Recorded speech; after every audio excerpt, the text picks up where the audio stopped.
Welcome to Baker Makes It. My name is Zach Baker, and in this video I'm going to show you how I install strobe lights and some utility work lights on my 2024 GMC Canyon Denali.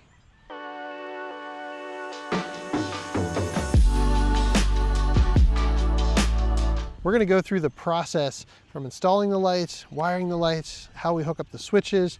I'm going to show you guys the mistakes I make along the way and how we wire it all together.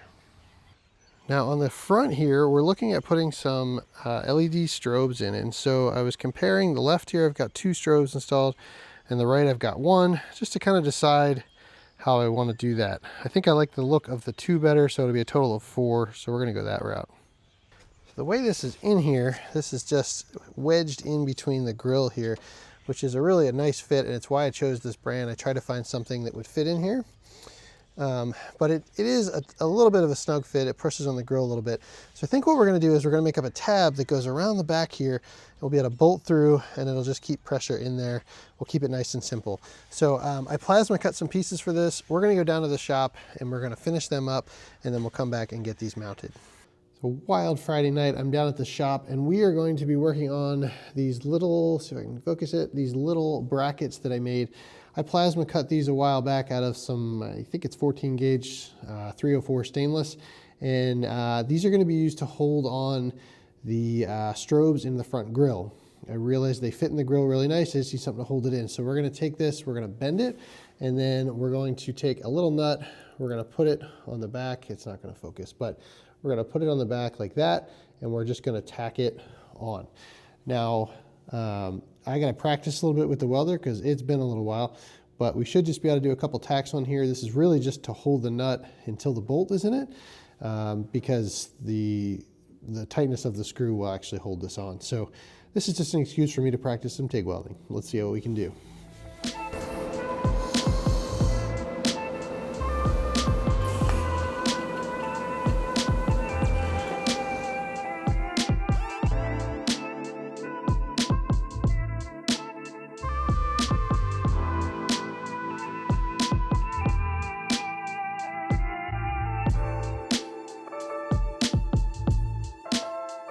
All right, there they are. They turned out pretty good for me not being a very good TIG welder.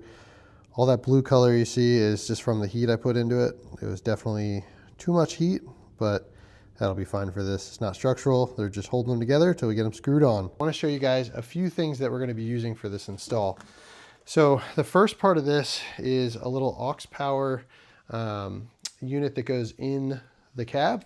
The nice thing about this is you don't have to run all the wires in for power. It's just a signal wire. So there's a four little wire connector here. We run that into the engine bay, and then we've got this little box, and this is where the switching happens. So we'll mount this in the cab, and it's got fuses for each one, and it's got an incoming power, and all the connections are made in that box. And so it really simplifies the installation because we just have to get the wires to the cab, or to the engine bay rather. And so that's going to be the first part of this, is we're going to get the wires to the engine bay. We've got a 40 amp breaker that it comes with that will serve as the main fuse for that switch box. And then we will have to run a wire from our control panel from the cab out into the engine bay. So we'll have to drill a hole in the firewall, which we're going to do at some point here. We'll run that wire, and then this gets mounted. It's very, very thin, low profile. I think I've got an idea where I want to put this, and it's probably just going to be double stick tape. So nice and easy. And then it comes with this nice little sticker pack that's got all of the possible switch labels that you could want. So you can put on all the different ones. I haven't fully decided how all that's going to look yet. So for now, we're just going to wire it up. We'll put the labels on later. And then for each of these strobe lights, there are 4 wires coming off of it. So the 4 wires that come off of this, 2 of them are power and ground, nice and simple. One of them determines the pattern select. And so you touch that bare wire to ground, and it changes the pattern, the flashing pattern of the strobes. And then finally, the fourth is a synchronization wire. So every light, excuse me, that's synced together is going to have the same pattern. So if you have a pattern that's flashing orange, white, orange, white, orange, white, everyone that's connected is going to be following that same pattern. Now, I haven't used this exact brand, but a lot of these will actually allow you to sync in groups. And I think we can do that. We're going to try. So in other words, for the 4 that are in the grill, we'll have like the upper left and the lower right and vice versa in groups. And so these 2 will flash, these 2 will flash, and they'll do the same flash pattern, but they'll do it opposite of each other. I think that looks pretty cool. It's kind of eye-catching when they're going separately from that. So that's the goal. And then on the back of the truck, we're going to do kind of a similar thing with some different groups. We'll get there, but let's start with the front. We'll get these strobes mounted, and then we'll start working on drilling our firewall hole, mounting our switches. Basically, I want to test all of these lights with the front strobes, get a sense of how they work with the syncing patterns like that, and then we'll be able to focus on everything in the back, which I haven't shown you yet. It's going to be much more complex. Now, I did buy some wire that has 4 small wires inside of it. Haven't decided quite how I'm going to use this, other than I think what I'm going to do is I'm going to attach this to each light and run it up into the engine bay, and then I can make all my connections as far as syncing in groups in one place there. So each of these wires, or each of these lights rather, I'm going to add an extension wire with this 4 wire, make it longer so I can mount all these, and then we can deal with the connections later. So I'm going to start stripping, soldering, electrical taping. We're going to get 4 of these prepped and ready to go for the front grille.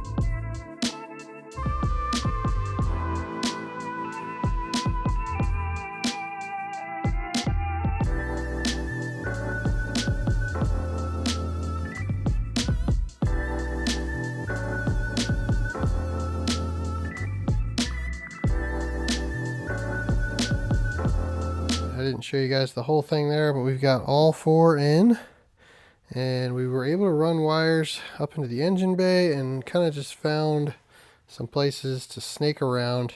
And we're using this sort of flexible fabric loom.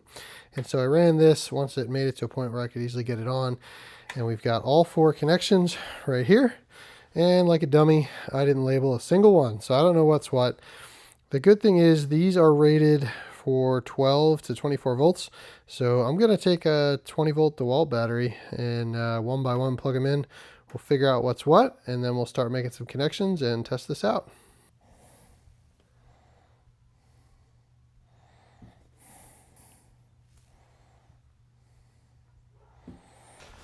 All right, we've got this wired up. I have the sync patterns in 2 different groups, and what I want to see is if it does anything different with that. I don't know if these are groupable, so we may end up syncing them all, but we're going to see if we can separate them into 2 opposing groups. So I'm going to plug it in. I'll show you guys how I have this all wired in a minute, but let's try it. Let's see if this works. Everything's flashing in one group, and it looks like they're slightly mismatched since they're not all synced. So that's not a great sign. I'm going to do a little research online, check the reviews. Yeah, you can see they're getting further off sync here. I'm going to do a little checking online to see if I can intentionally get these to be 2 different groups. It looks like over time they're getting there, that's kind of what I want right there. It's like an opposing pattern, but I don't know if we can get it on purpose. We shall see what I can find out. All right, well, after a little research, found out that's not an option. So I have now gone to everything on the same sync pattern. So let's give this a shot. All right, that's what we want. So everything is staying nice and synced. And so the next step then is changing the flash pattern. So this is just the normal pattern, and then what I can do is change that pattern here I think there's almost like 24 different patterns, so we can play around with stuff like that. There's some really eye-catching ones. Yeah, I think that's the winner there. Very obnoxious. Let's look at how we made these connections here. So I've been using crimp connectors throughout here, and you can kind of get away with going multiple small wires into one big wire if you have some different sizes on hand. So like these little ones I think are like 18 or 20 gauge wires, and then 4 of them twisted together into a blue crimp, which is a 14 to 16 gauge, holds really well. And then I have a 14 gauge wire for both the power and ground going in the other side. So that works really well. Now I make sure to tug each wire individually. I haven't used the heat gun on these yet, but these will get heat shrink melted down, and then we'll tape and do everything we can to make this really solid. The white wires are sync wires, and so all 4 of those are synced together now, and we'll sync the rear of the truck as well. I won't sync the front to the back, but that's fine. So those are synced, and then finally all 4 yellows are synced. And then I have a wire coming out of this, and the way this works is if you touch this wire to ground, it changes the pattern. So I think what I'm going to do is put a connector on here so I can connect a wire to it and change the pattern down the road, but it won't constantly be bumping on the ground and changing. Now the other weird thing is this sync wire, there's going to be no wire coming out the other end, so I'm just going to heat shrink this, and I'm going to squish this shut, and I'll put some tape on it. But I think that squished together with some pliers when it's nice and hot should seal that up.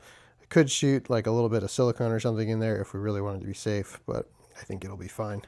So that's that. And so the next step is going to be to tidy this up, and then this black and red wire will go to our fuse box to actually to get us power.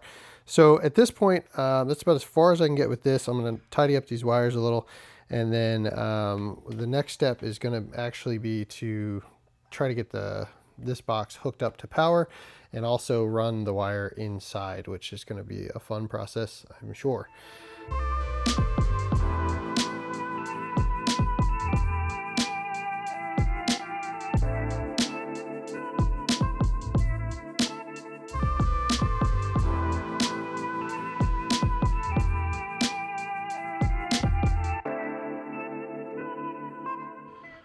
Okay, so we are looking in the engine bay to figure out where we're going to mount this. This is our unit that controls all of the switching here, and inside of this are the fuses and the power and ground connections for this unit.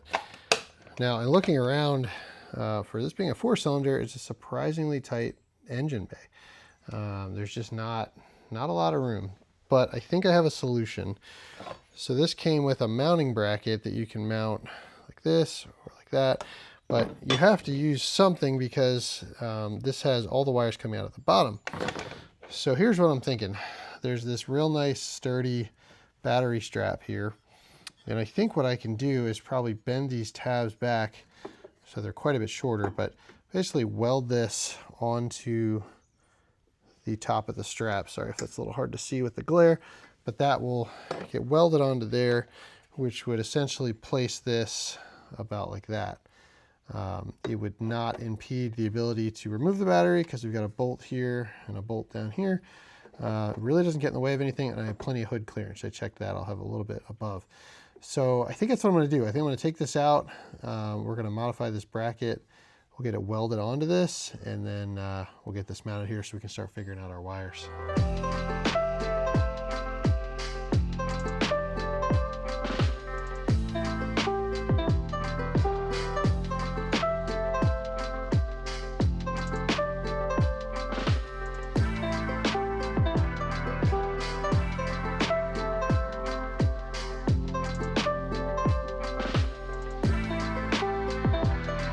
All right, not my best work, but not too bad. We're gonna get this cleaned up, painted, and we'll get it back in the truck. Okay, we've got it mounted up. A little hard to see in the dark, but it is sitting well there. The only modification I had to make was I had to trim a little tab off of this that holds this little rubber cover on. Not too worried about it because it's super secure with this one, and there's another cover under that, so I don't really see the need for it to be super secure. Next step is going to be to mount this.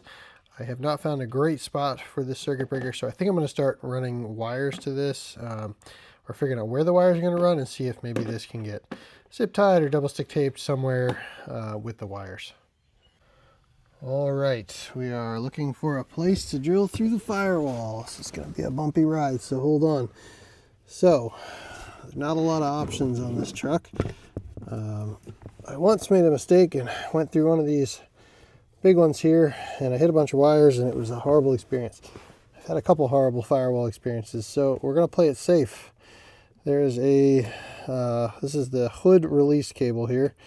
This is already, see if I can get this to focus. This is already cut back, and I think there's enough room on top of this. Check the outside and we're good. I gotta see if I can get a drill in here, but we're gonna try to drill through this firewall so we can route this cable.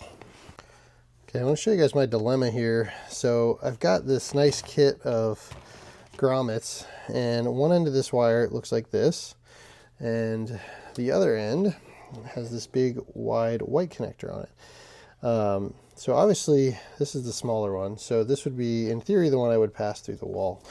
So I found a grommet that will just barely, with some fighting, squeeze over this, but then the problem is it gets back to this wire and it's really pretty big. So I mean, I could put some caulk in there. I don't know, I don't love that.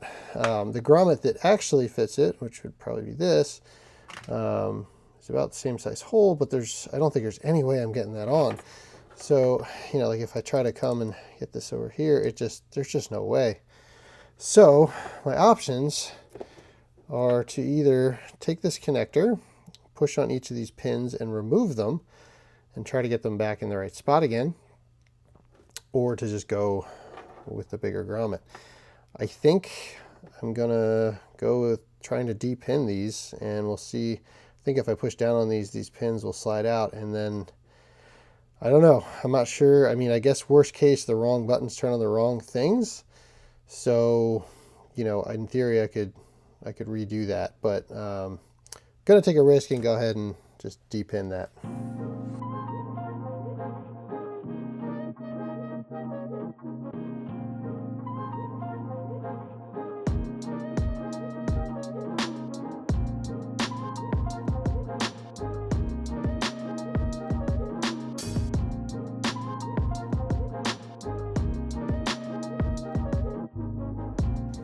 There we go. I feel much better about that fit now. So now we're going to measure the thickness of that. We'll drill our hole to that size, and we should be able to push all those ends through, get this hooked up. All right, we got the wire through the firewall. That was horrible all the way through. This is the setup I had to use to get it. It was crazy. But it's in. It was a fight the whole way. We got the grommet in, we got the wire in. And I didn't want to say it till after, but I have a bit of a history with drilling through firewalls. One time I drilled a hole in a brake booster on a friend's car. Had to learn how to replace a brake booster. New brake booster caused brake lines to blow out. Had to replace brake lines. Another time I drilled through a whole mess of wires in my old truck and had to solder them back together in a very tight space. So needless to say, I'm happy that's done. And now we can move on to mounting the buttons inside and just starting to get this wired up. We're going to wire up the unit under the hood, and we're going to try to see if this all works. Let's get to it.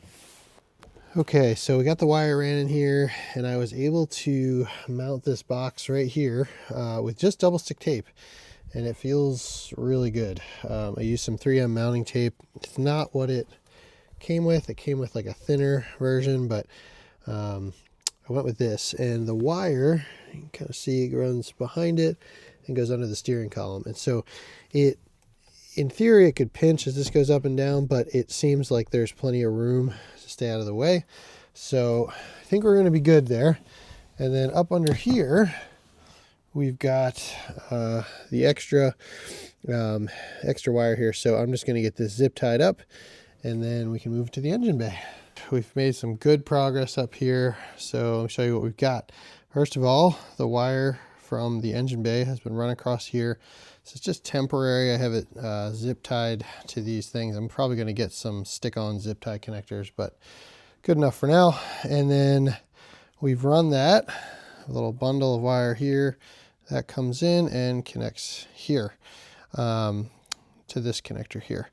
And then we've also got our power and ground ran. So our power goes out the box to this breaker.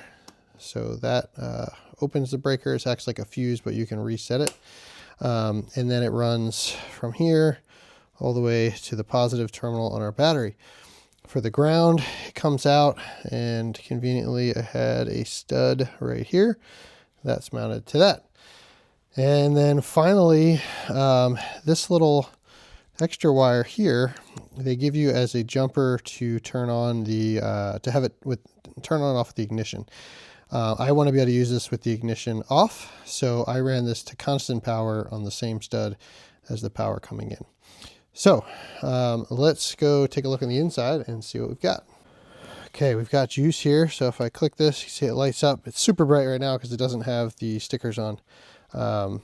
But it is on, and you can turn on and off the circuits. You see the light coming on and off, and then we can hit mode to turn it off. So hopefully this doesn't drain the battery. We're going to find out, I guess. I've got that blue light there running nonstop. So I carry a jump pack with me. If this is no good, we may have to put it on an ignition switch, but for now we're going to leave it like that.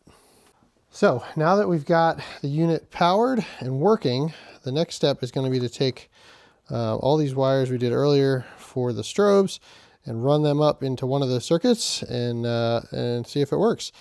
We of course don't have the back strobes on, but I'm going to do this tonight just so we can kind of do a proof of concept here and make sure everything's working, and then we'll come back to this then another day. Okay, we're in the truck. Here is the panel. Press it once to wake it up. Press it again. And we've got strobes. So that's awesome. That's working great. All right, well, that's going to be it for today. That was a ton of time to just get 4 strobes on. But the good news is we're now set up for all the other accessories. Because that little switch box is wired and installed, we just have to run the wires to the front, plug them into that, and then they'll work. So we'll come back to this another day, and I'll show you guys what we're doing on the back. We've got some cargo lights. We're going to put some bed rail lights in, and we of course have strobes on the back as well. So we'll be back shortly with some more. It's a new day. We're back at the lights. We're going to focus on the back of the truck now. So there's a lot going on here. We're just going to take this a piece at a time. I'm not going to get to it all today, so we're just going to do a little bit today. But I've got 2 lights that are underneath the back bumpers of the truck, and then the rest of the lights are on the toolboxes. So we've got some strobes, we've got some cargo lights. We're going to put some lights underneath the bed rails, and then we're going to wire it all up, get the wires up to the front, and we should be good to go. So let me show you the lights we've got and kind of talk through what the plan is here. All right, so in another video you may have seen I made these toolboxes, and since that video I took off the handles of the toolboxes and I plasma cut these brackets. These brackets have a strobe and also a floodlight. Right now those are just, the wires are just sitting in the back there. So what we're going to do here is take these off and cut holes to get the wires into the toolboxes. And then I think what we're going to do is drill a hole through the bottom of the toolbox and do a lot of our wiring underneath so we don't fill up the toolbox. And then finally, we've got this under here. I've got 2 little lights mounted under here, which are going to be kind of backup lights. These are just attached to a bolt that used to be under here. So we're going to wire these up as well. These will be on their own switch when I need a little more light backing up.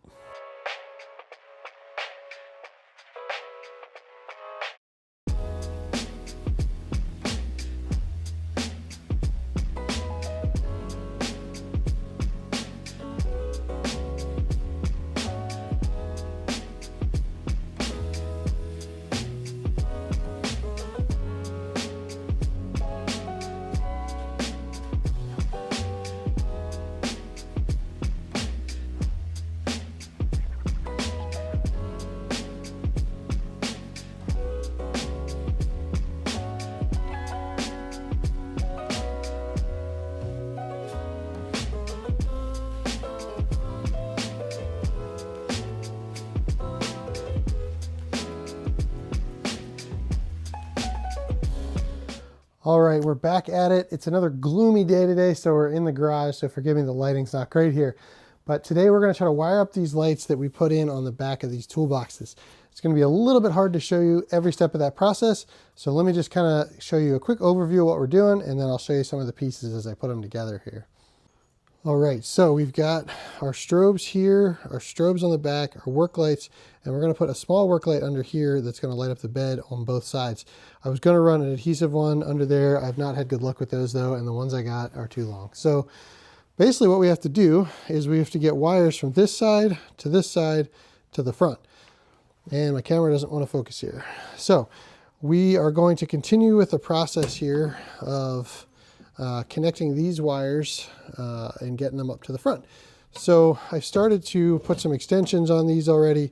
We're going to put some plugs on these, and we're going to make some wires to get over to the other side. The goal here is going to make it so we can take these toolboxes off, because when I tow my camper, these are a little heavy. So I want to have the option to be able to take these off to save on weight. So I'll start showing you some of the pieces here as I get them made. All right, so I've got our leads assembled here to get from the left side to the right side. So all this is just some cable that has a positive and a negative wire inside of it. And I've purchased some waterproof connectors. So this is a 2-prong, and I just used the crimp connects, piece of heat shrink, and then taped the whole thing. So we've got two, and then this one's got 4. So this, of course, is going to be for our strobes. So all these female connections are going to go under this toolbox. We'll make all of our connections, and then we'll work our way back over, and then we'll make those connections and then start going up to the front of the truck. Now, in order to mount this, I purchased these mounting pads. These are just like zip tie connections, and they come with this white tape on the back. I've had iffy luck with this outside, so I peeled that off and I put 3M mounting tape on the back, and we'll use these to secure this on the front of the rack. We'll also take all those wires I just showed you and we'll run them inside of a fabric loom like this so that everything is good and protected. So let me tidy that up and I'll show you what we got. So we've got these 3 plugs, which goes to strobe, and then our cargo light and our rock light mounted up underneath here. And then I mounted the strobe that's on the outside of the truck. I put on the part of the connector that's actually going to stay on the truck because that's not attached to the toolbox. And then we've got these 2 other wires here, which will be the other side of these doubles.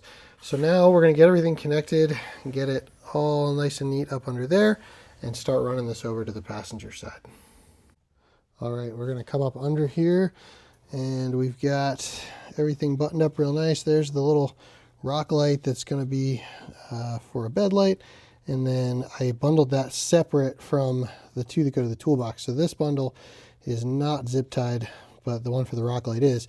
So I can come over here and disconnect these 2. The whole toolbox can come off. And then following it around, we have this nice clean bundle. And then it comes up and rides along the back of the toolbox here. And that's got those little zip tie things. And then it's going to come down under here. And now we're going to wire up this side. All right, I was out here till pretty late last night and I ran out of wire. So where we're at now is I've got all the connections from one side to the other, and I've got almost enough wire to start running these up to the front, but I don't quite have enough. So we're going to do a little testing. We're going to plug in a Milwaukee 12-volt battery and just fire up what we can here. And then we're going to start wiring the backup lights, which I should have enough wire to at least get started. All right, so I wouldn't recommend you do what I'm about to do, but everybody's doing it. If you look on the top of pretty much any tool battery, the terminals are labeled, and so there's a plus and a minus. On this, it's the very top. It's not any of these side ones. And so we're just going to plug in the positive and negative, and we'll see what these lights do here. I don't have everyone hooked up, so we'll see which one's plugged in, but we should be able to get 2 out of the 3 tested here before we move on to the next project. All right, there's our strobes. So we've got, it looks like all 4 of them are working. I'm not going to mess with the pattern right now, but it's going to be the same process as the front. We'll probably sync them up so they're the same. All right, let's see what our next one is. All right, looks like our next one are our little rock lights that are mounted under these toolboxes. And you can see there's just enough light under here so that at night be able to light up the bed here. These are on their own separate switch. I think this will be plenty of light. I didn't have the GM ones installed. I think they sell them for this truck, but in any case, these are very inexpensive. So that'll be a nice little setup there. And I don't currently, let's see here. Well, I guess I get a plug. Let me get a plug and we'll see if we can get these other work lights going. I have this other wire. I don't have them both wired together, but we should be able to at least test for one of them here. Yep, there's our one. That's super bright. Can probably, yeah, we can plug in the other side here too. So I just won't be able to plug them both in until I get this extra wire. There we go. There's our other. So those are super bright. I think that's perfect for what I want. So we're good to go here. We just need a little more wire and we'll get this buttoned up. Next up is our backup lights. We've got these thin lights mounted under here. I was able to use the bracket that these came with and mount to a bolt that was under the bumper. Super simple. Depending on your truck, that might be different. I just got lucky here. These have been sitting here for quite a while with the wires just tucked up underneath. I've had these sitting here for probably 3 or 4 months. So what we're going to do is we're going to get some plugs on these and we're going to get them wired and get the wires over to where the other wires are going to come down so we can run them all up to the front together. I haven't really been able to show you guys the process here. So I'm going to show you on the bench kind of how I've been adding these plugs, how I'm heat shrinking and taping. There's some options there, but I want to show you guys what the options are so that you can make a decision if you're doing this, how you would want to do this on your vehicle. All right, so this wire that we're using is a 2-wire 16 gauge automotive wire here. You don't have to use a positive and a negative. You can ground the negative locally to your lights. This is the first time I've done it this way, but I like it so far because my switch panel has the negative built in. So I'm just opted to do it this way. Now to prep this, we got to strip this. So a couple options. You could come in with the knife and you can cut the end of this and you can start peeling it back. You just have to accept the fact that you're going to do some damage on the end. The other option is to come in with a pair of cutting pliers, like these diagonal cutters, and cut the end. But basically, we just need a way to cut this sheathing so we can gain access to the inside. And what we're going to do is we're going to pull this back. And sometimes it's more of a fight than others. Sometimes you need to get a pair of pliers involved. But we're going to just peel back to there. We're going to take our cutting pliers or scissors and just cut off the extra and fold back what we've got. Easy peasy. Now, we probably damaged a little bit on the end there by using the knife. So what I like to do is come along and just cut off the end so we know there's no damage. Next step is take our wire strippers and we're going to strip off around 1/4 to 5/16 of an inch. I was a little heavy on that one. And we want to make sure we're using the correct groove for the size of the wire you've got. Now, if you have a light, this is what the light already looks like on the end, and we would need to add a plug. Or if we were making a harness, we'd be starting with this wire and then also adding a plug. So we're going to go ahead and add one just for conversation's sake. Now, we need some way to protect this once we've added it. And so the way that we're connecting them is going to be with crimp connectors.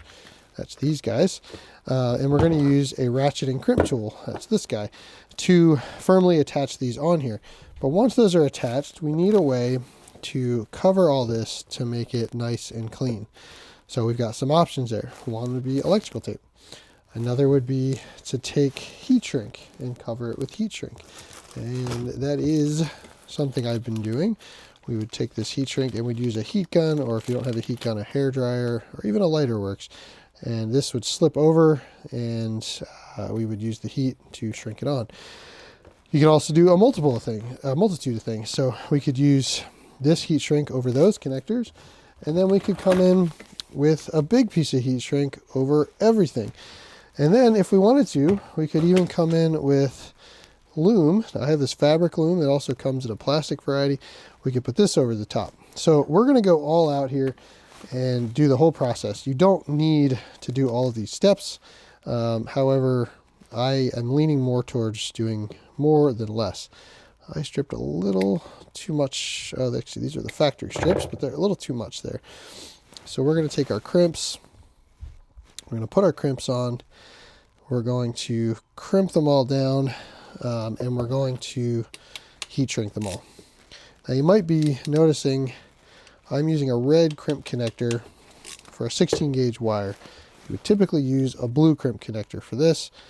I'm using the red ones because they just barely fit in there and it gives it that much tighter of a connection. This ratcheting connector does a great job, or ratcheting crimper does a great job connecting those. So that's that. And then you can see I give a little pre-twist here. I'm just going to trim that back just a hair. We want about 1/4 inch to 5/16. And for the second one, I find it easiest to get the crimpers in the right spot and then stick the wire in. That way I'm not juggling 3 things. And then I push down on the table, get a little more leverage on the crimpers.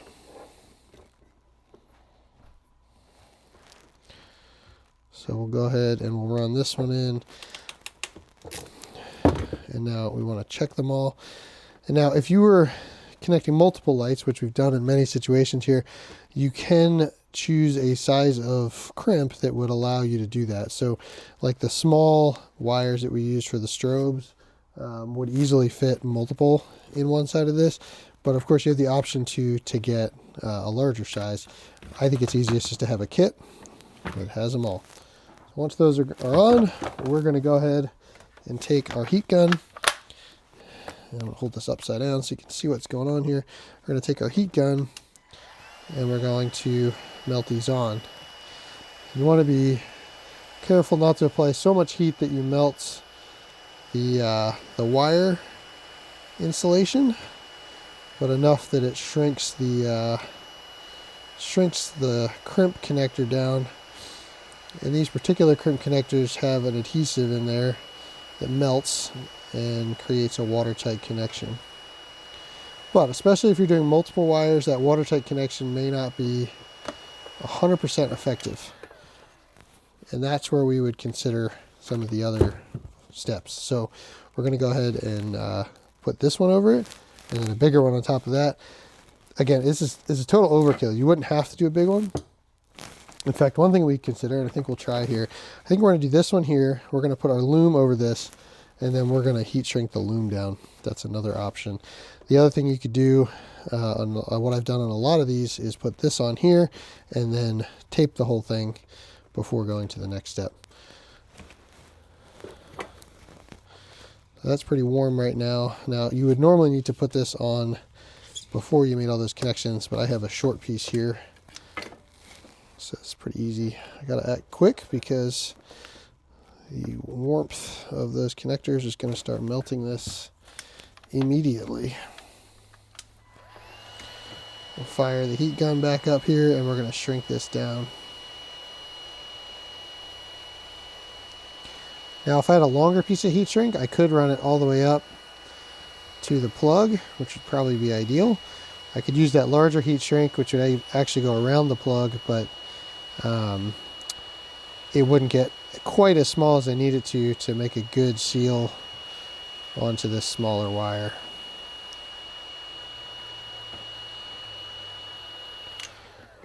All right, so now we've got 2 layers of waterproofing. And we can stop there, or we can take our electrical tape and wrap this whole thing, which is what I've been doing on a lot of them. I'm going to skip that step right now because of the way we're going to do this next part here. We're going to take this big loom. I think this is like 3/4 inch loom. We're going to cut off a couple inches of that, and we're going to take our, sorry, I called that loom, I meant heat shrink. We're going to take our loom now.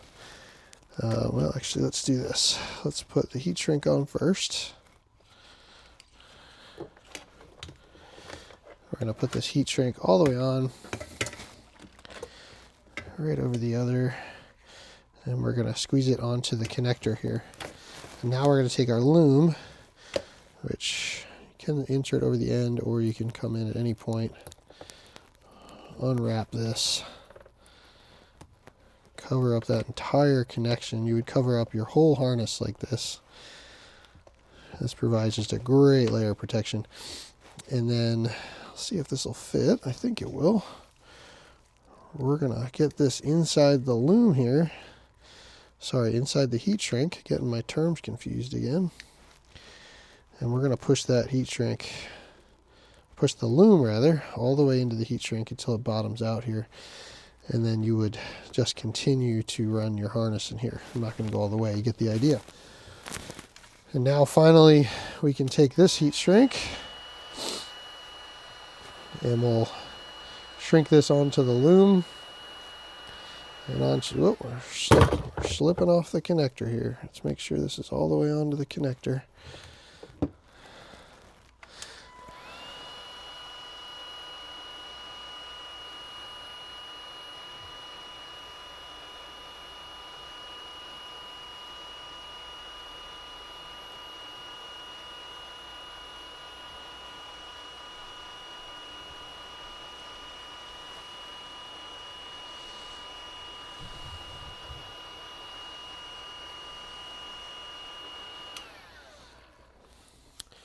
And now we've got a really nice connection here.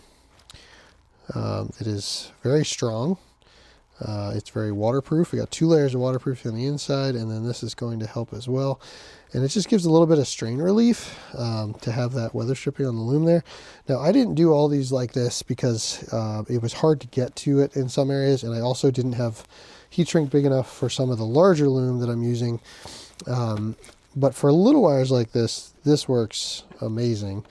And then we would, we could also use electrical tape here. We could also use electrical tape here, which is how I've done most of these. You start on there and wrap the whole thing, and that works really well too. But this is a really nice factory look. So this is a great way to do your connections. The only other exception, like I said, would be multiple wires, which you just have to twist together and find the right crimp. So a little bit of trial and error. Let's get these backup lights on. We're going to do something real similar to this. I don't know if we'll do exactly this, but we'll go ahead and get some plugs on.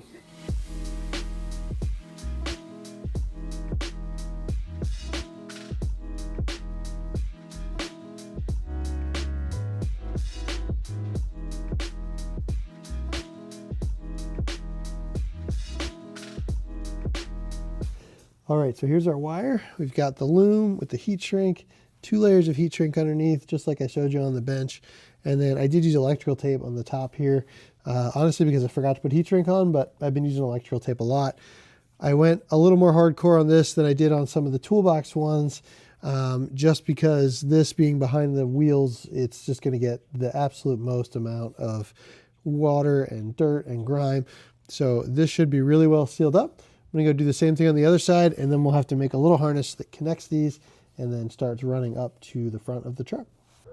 All right, we got some extra wire, and I've been able to run 3 runs of wire back.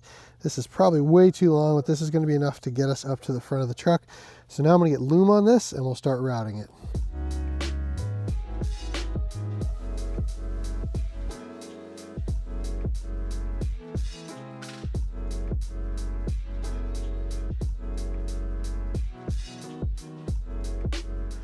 Okay, we've run that wire down in between the cab and the bed and all the way up to the front. Now, before we keep going with that, we need to take this harness, which is for the backup lights, and we need to put some heat tape on it. So I've got this reflective tape. We're gonna put that on. We're gonna run that up and over with the factory harness, and we're going to put a plug on this wire, and we're going to add a 4th wire that will run all the way up, and then we can start routing and making our connections.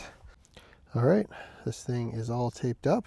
So now we're gonna start the process of running it up the frame rail to these other ones.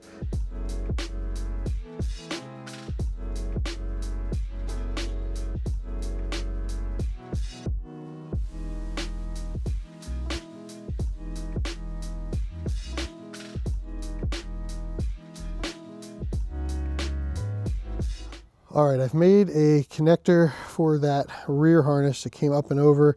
It now connects into this one. We've got 4 wires now running all, look at, there goes our cat. They go all the way up to the front of this. And so now I've just kind of bundled together the ends to hold it together. Now we're gonna start running it along the frame rail in conjunction with the other harness. And our goal is gonna be to get it up here to our box here. There's going to have to be some more of the heat tape down under here where it goes past the turbo. So I'm going to throw this on time lapse and just work on getting this up here, and then we can do a final hookup.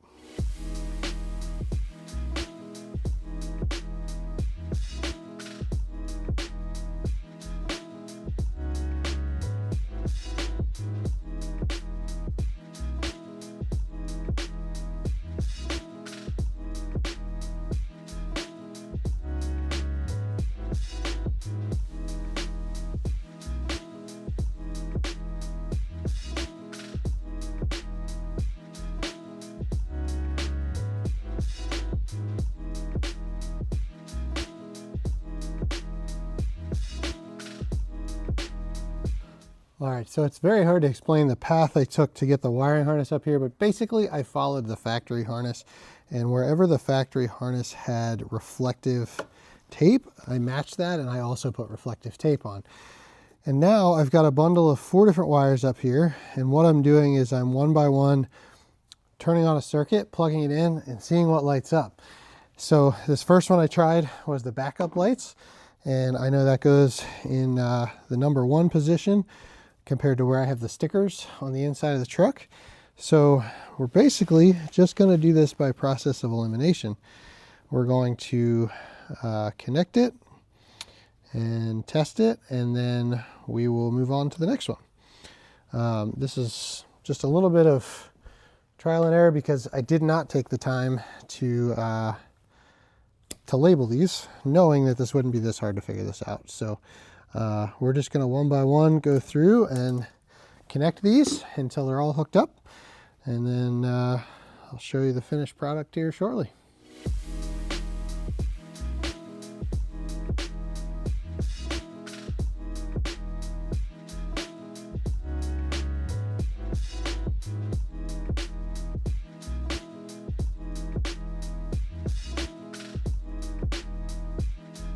All right, we've got it wired up here. It's a little bit of a tight fit in this box. It took a couple tries to get these things bent to fit in here, but everything's looking good there. And I've lowered the fuse values to lower numbers. They really could probably all be less than 5 amps, but these are the lowest ones I had. So I'll probably lower these a little bit more just so they're a little more sensitive, but that's looking good. We've got our nice harness coming in. I need to come in here and take this harness and put some matching loom on. That's the harness that goes to the front. I'm probably also going to shorten these. I left these long just to make sure, but I also don't have a crimper that'll do that, so we'll do that some other time. But we're all set. I'm going to go ahead and turn that off, and we're going to go ahead and cover this all up here. That's all set there. That's safe now. We'll come in, we'll turn the breaker back on, and then we've got our little clear cover here, which is a little tricky to get to fit without tripping the breaker, but we'll go ahead and snap that on. And now we're going to go try these lights out. So we've got our control panel powered up. Now we have the option to make this go dark, which we'll do most of the time, but once to wake it. And then let's turn on our backup lights. And there they are. Those are looking great. Let's come back and do our cargo lights. Oh yeah, now we're talking. Look at all that light. So you can see we've got those lights are on, backup lights are on. Super bright, and the shadows are not as bad as I thought. There is a shadow from the tailgate, but very usable amount of light here. All right, let's turn those off. Let's turn on our other cargo lights because I've had an issue here. Uh-oh, those aren't working. Here's what I figured out. These are intended to be dome lights for UTV, and they have their own switch on them, and apparently when you kill power to them, you have to manually come and turn the switch back on, or they don't remember that they were in the on position. So we're gonna have to get some different lights for that. Because the second I kill that switch, we're gonna lose that light again. But that is exactly what I wanted back here, just enough to light this up. So we'll get just some cheapo LED fixtures, swap them out at a later time, and that'll get us some nice lights there. So finally, let's turn that off and let's turn on our strobes, because this is the biggie here. Oh yeah, we got strobe lights. And you can see all the ones on the back here are synced up.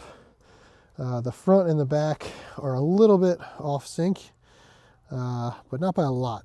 They'll probably get more off sync as time goes on, but I decided it wasn't that important to me to have the front and back in sync. So I did not run all 4 wires to the front and back, but this is looking really good. And even with this garage light on here, it's very visible. So I am really pleased with that. Well, folks, that's going to conclude this lighting adventure that we've gone down together here. This has turned into quite the long video, but as you can see behind me, this thing's lit up like a Christmas tree. It's a lot of work to take on a project like this, and I've done a lot of projects like this, and I've done things by taking shortcuts, and then this would be on the other end of that, where I really feel like I did everything in the best way that I possibly could.